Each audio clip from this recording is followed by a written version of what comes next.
when you think about like physical life and spiritual life, real life, and maturity, in physical life, you're born and you're a baby and you're so dependent upon your parents, and you're helpless, and you realize you're helpless, and then what happens is, as you get older, right, and as you grow, and as you grow up, and as we call this maturity, you become more and more independent.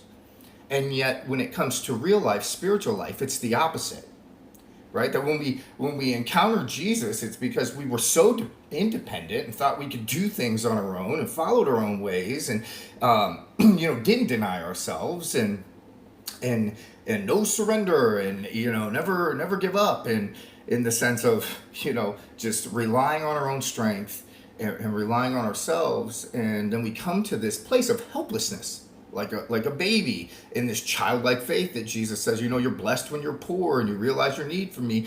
And so we come to that place, and then I think what we start to do is, because of so much of the customs and the behaviors of the world, and this broken world that we live in are ingrained in us, we start to think of spiritual maturity the same way, as becoming more and more independent. And it's the opposite, because this kingdom is the opposite of Jesus's kingdom. It's the complete opposite.